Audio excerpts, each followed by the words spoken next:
सभी को नमस्कार। आप सभी का स्वागत है इंग्लिश तारू बाय बाला सर के यूट्यूब चैनल पर। आज हम पढ़ेंगे संविधान की अनुसूचियों के बारे में, ठीक है।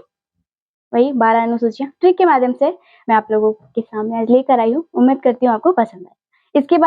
इसके बाद का जो वीडियो आएगा वो आएगा 22 जो जितने भी 22 भाग है उसके बारे में, ठीक है। चलिए, पहला है कि इसमें राज्य और केंद्र शासित प्रदेशों का उल्लेख किया गया। तो जब भारत का निर्माण हुआ, जैसे भारत किस चीज का समूह है, तो राज्य और केंद्र शासित प्रदेश का ही तो समूह है। तो अनुसूची फर्स्ट में क्या किया गया है कि राज्य जो है, भारत जो है वो राज्य और केंद्र शासित, भारत के राज्य और केंद्र शासित प्रदेश के बारे में उल्लेख किया गया है। जो हमारा अनुच्छेद फर्स्ट है उसमें भी यही कहा गया है कि जो भारत है वो राज्यों का एक संघ है। तो अनुसूची में भी सेम चीज है कि भारतीय संघ के राज्य और केंद्र शासित प्रदेशों और उसके सीमाओं के बारे में क्या किया गया, उल्लेख किया गया है। अब सेकंड आता है कि ठीक है, हम राज्य और केंद्र शासित प्रदेश का तो उल्लेख कर दिए, तो क्या इसके लिए कोई तो शासक होना चाहिए, कोई तो इसमें शासनकर्ता होना चाहिए ना। तो उसके लिए राष्ट्रपति, प्रधानमंत्री, राज्यपाल और न्याय करने के लिए उच्च न्यायालय का और सर्वोच्च न्यायालय का जितने भी लोग हैं उसका तो कर दिया गया, उसके बारे में तो उल्लेख कर दिया गया। लेकिन बोला गया है कि क्या हम लोग फ्री में काम करेंगे क्या? नहीं, उसके लिए उनको क्या करना पड़ेगा, वेतन देना पड़ेगा। तो अनुच्छेद सूची सेकंड में क्या बोला गया है कि जितने भी पदाधिकारी है, जो हमारे सेंट्रल मिनिस्टर हो गए या फिर स्टेट मिनिस्टर हो गए, जितने भी लोकसभा, राज्यसभा, जितने भी मेंबर्स हो गए, सबका वेतन के बारे में क्या किया गया है, बात किया गया।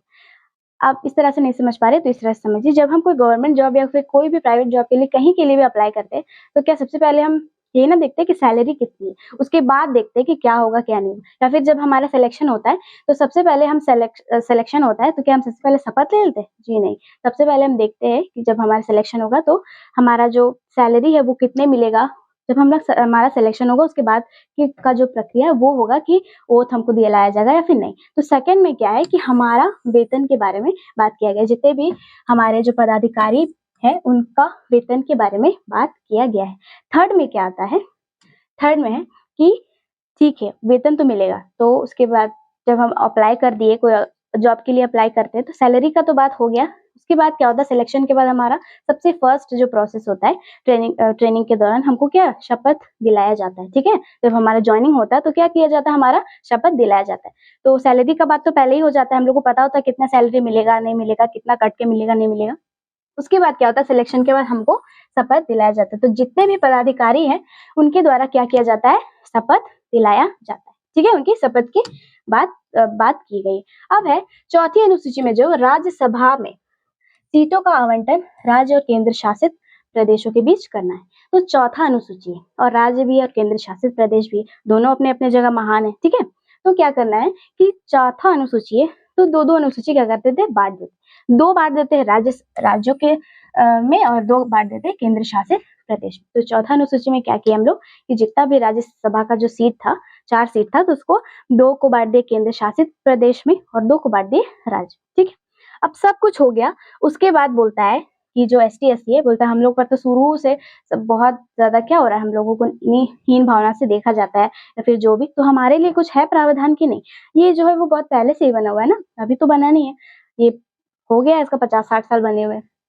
तो क्या है कि बोला बिल्कुल है आपके लिए। तो क्या बोला कि जितने भी ST और जितने भी SC हैं उन लोगों का प्रशासन, उन लोगों का क्या है, उन लोगों का क्षेत्र का प्रशासन और नियंत्रण का प्रावधान इसमें दिया गया है 5वीं अनुसूची में, ठीक है। विशेष तौर पर SC SC के जितने भी प्रशासनिक प्रावधान है उसके बारे में इसमें दिया गया है। उसके बाद क्या है कि बोला कि अगर आपको इसमें भी संतुष्टि नहीं रहती, लीजिए हम 4 राज्य आपके लिए एकदम स्पेसिफिक कर देते कि ये जो 4 राज्य हैं इनमें इनको खास तौर पे देखा जाएगा, ठीक है। ये जो 4 राज्य है, असम, मेघालय, त्रिपुरा और मिजोरम, ये जो जनजातीय इलाके हैं इनका जो प्रशासनिक है, इनके क्षेत्र के प्रशासन के प्रावधान के बारे में उल्लेख किया गया। और ये जो 4 क्षेत्र है वो पूछा गया कि छठी अनुसूची में किन किन राज्यों का उल्लेख किया गया, किन किन राज्यों के प्रशासनिक प्रावधान का उल्लेख किया गया है। ये क्वेश्चन CGL, CHSL, MTS सब में पूछा गया, ठीक है। रेलवे में भी पूछा गया है। ये बहुत ही ज्यादा मोस्ट रिपीटेड, आज का जो टॉपिक है वो बहुत ज्यादा मोस्ट रिपीटेड टॉपिक है, ठीक है। तो छठी अनुसूची में क्या है कि 4 राज्यों का उल्लेख किया गया है। अब है कि जो 4 राज्य है इसके अनुसार ST SC का कितना कितना प्रतिशत है 2011 की जनगणना के अनुसार, वो देखते हैं, ठीक है।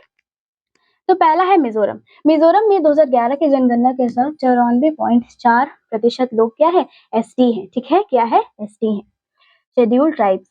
मेघालय में क्या है कि 86.1% लोग एसटी हैं। ये जानकारी जो है वो 2011 की जनगणना के अनुसार, ये जो चारों जानकारी है ये है 2011 की जनगणना के अनुसार। असम में कितना है, 12.44% लोग क्या है, अनुसूचित जाति है। ठीक है, जनजाति है, ये भी 2011 के। और त्रिपुरा में 31.76% लोग क्या है, शेड्यूल ट्राइब्स है। ठीक है, चलिए ये हो गया चारों राज्य के बारे में। अब आता है सातवां अनुसूची। सातवां अनुसूची क्या कहता है, सातवां अनुसूची को आप याद कर सकते हैं ना, सा से सात, सा से समवर्ती सूची। सातवां अनुसूची के बारे में 3 प्रकार का सूची का बात किया गया है, संघ सूची, राज्य सूची और समवर्ती सूची। तो सा से हो जाएगा, सा से हो जाएगा 7 और सा से हो जाएगा समवर्ती सूची। ठीक है, समवर्ती सूची। ठीक है, ये हो गया समवर्ती सूची। तो सा से हो जाएगा 7 और सा से हो जाएगा समवर्ती सूची, राज्य सूची और संघ सूची के प्रावधान का उल्लेख किया गया। अब हो गया 7 हो गया। अब होता है 8। 8 में क्या किया गया, जो बहुत सारे लोग जो ये अनुसूचियों का डिस्कशन कर रहे थे वो बोले कि सब कुछ हो गया, अब क्या करें। ये हम लोग अनुसूचित जाति और जनजाति को भी उसका अलग अलग क्षेत्र, विशेष क्षेत्र का प्रशासनिक प्रावधान प्रदान कर चुके हैं। अब बोला कि ठीक है, अब भाषा का के बारे में उल्लेख करते हैं, कौन कौन भाषा का प्रयोग किन किन राज्यों में किया जाएगा। तो टोटल 8 अनुसूची है ना, याद करते हैं कि टोटल 8 भाषाओं के बारे में उस टाइम उल्लेख किया जा रहा था। लेकिन बहुत सारे लोगों ने जो जो अलग अलग स्टेट के थे उनका कोई भाषा नहीं आ रहा होगा, तो उन्होंने क्या किया कि ऑब्जेक्शन कर दिया। ठीक है, तो बोले कि अगर इतना सारा राज्य है टोटल, ठीक है, टोटल इतना सारा राज्य है, 25-30 राज्य है, तो क्या उसमें अलग अलग भाषा और भी ज्यादा भाषा ऐड नहीं होना चाहिए। तो बोला ठीक है, कर देते हैं। ठीक है, हिंदी तो बहुत सारे भाषाओं में राज्यों में बोली जाती है, तो हिंदी को भी लेके और क्या 22 भाषाओं का उल्लेख किया गया है। ठीक है, 22 भाषाओं को आधिकारिक भाषाओं का उल्लेख किया गया है 8वीं अनुसूची में। कहा जा रहा था कि 8 ही भाषाओं को रखते हैं, ये कोई कहानी है, ये बिल्कुल काल्पनिक है, ये ट्रिक बताने के लिए, ऐसा कोई सच्ची घटना नहीं है। बोला जा रहा था कि 8 भाषा है, लेकिन सब लोगों ने ऑब्जेक्शन कर दिया कि 8 ही भाषा क्यों, इतने सारे राज्य है, इतने सारे केंद्र शासित प्रदेश है, कम से कम 22 भाषाओं का तो उल्लेख करिए। ठीक है, 22 भाग भी होता है और 22 भाषा भी होता है। अब इस तरह से इसको रिलेट कर सकते हैं। ठीक है, अब है 9वां अनुसूची। क्या है, 9वां अनुसूची। इसमें आप लोगों को भूमि के बारे में बताया गया। ठीक है, भूमि के बारे में। अब है 9वीं अनुसूची। सब लोगों ने कहा कि ठीक है, सब कुछ हो गया, एसटी एससी हो गया, सारे पदाधिकारियों का शपथ हो गया, वेतन हो गया, अलग क्षेत्र हो गया, राज्य संघ सब कुछ हो गया। अब भूमि के बारे में बात कर लेते, तो वहां पे जितने भी लोग थे वो क्या बोल रहे थे, नो नो नो नो, क्या बोल रहे थे, नो। ये नो को ऐसे याद कर सकते ना, नो नो नो नो, क्या भूमि के बारे में हमको बात नहीं करनी, क्या करनी है, नो, हम भूमि के बारे में क्या करेंगे, बात नहीं करेंगे। ठीक है, अब है 11वां। 11वां जो है, ये जो है ना 11वां, सॉरी 10वां अनुसूची जो क्या है, इसको आप याद कर सकते हैं द से दस, दा से दल बदल। ये जो दल बदल है ये भी बहुत बार पूछा गया, जितनी भी अनुसूची में है ना वो सारा मोस्ट रिपीटेड अनुसूची है, ये इतना ही अनुसूची है, लेकिन क्या बहुत बार हर एग्जाम में लगभग पूछ ही देता है। ठीक है, हर शिफ्ट छोड़ के पूछ देता है। तो क्या है, द से 10 और दा से दल बदल। ठीक है, दा से 10 और दा से दल बदल। दल बदल कानून किसमें है, तो दा से 10 अनुसूची में। ये जो है वो 52वां संविधान संशोधन 1985 ईस्वी में इसको ऐड किया गया। ठीक है, 52वां संविधान संशोधन 1985 ईस्वी में इसको ऐड किया गया था।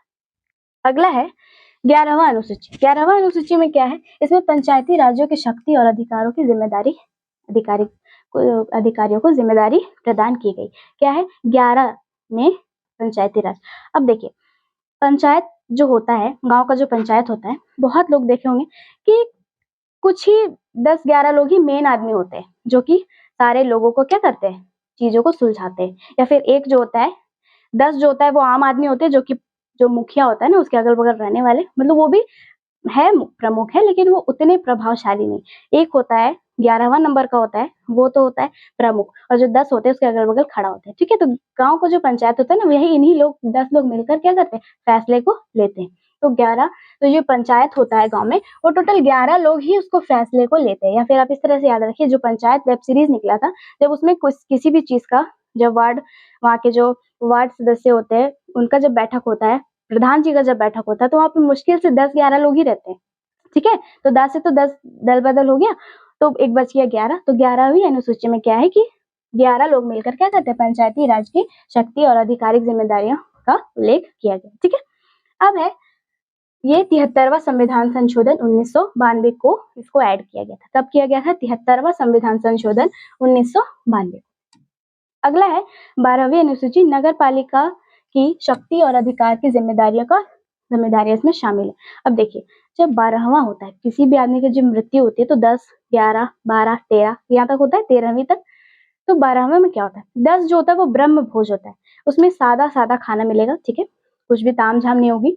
लेकिन जो 12वां होता है इसमें बहुत कम लोग आते हैं, लेकिन जो 12वां होता है इसमें तो पूरे लोग झाड़ के आते हैं। ठीक है, अगल बगल जितने भी उसके घर में कोई मेहमान भी आएंगे तो उसको भी साथ में लेकर आ जाएगा। ठीक है, तो 12वां जो होता है, 12वें में बहुत लोग आते हैं खाना खाने के लिए, गरम पूड़ी करके मांगते हैं, बूंदिया मिठाई बहुत तरह का खाना होता है ना। तो 12वां में क्या है कि जितना 12वां में हमको नगर पालिका का टैंकर का जरूरत होता है। ठीक है, पानी का बहुत ज्यादा खपत होता है ना 12वां के दिन, बहुत सारे आदमी आते हैं हाथ धोना, पानी पीना। ठीक है, तो हमको क्या होता है कि 12वां में नगर पालिका का हमको पानी का टैंकर का जरूरत होता है। ठीक है, अब इसको क्या है, 74वां संविधान संशोधन 1992 ईस्वी को इसको ऐड किया गया था। ठीक है, 74वां संविधान संशोधन 1992 ईस्वी को इसको ऐड किया गया था। 42वां संविधान संशोधन जो था उसको बोलते हैं लघु संविधान। ठीक है, लघु संविधान। ठीक है, 1976। इसको आप याद कर सकते हैं, 4-2-6 हो गया, 4-2-6 तो 1976। और 44वां संविधान संशोधन 1978, तो 4-4-8 और 4-2-6। ठीक है, 42वां को मिनी कॉन्स्टिट्यूशन बोलते हैं और 46वां संविधान संशोधन 1946 और 44। ठीक है, चलिए आज का जो हमारा टॉपिक है वो यहीं तक था। उम्मीद करती हूँ कि आपको ये जो ट्रिक है वो पसंद आया होगा। फिर मिलते हैं नेक्स्ट वीडियो में।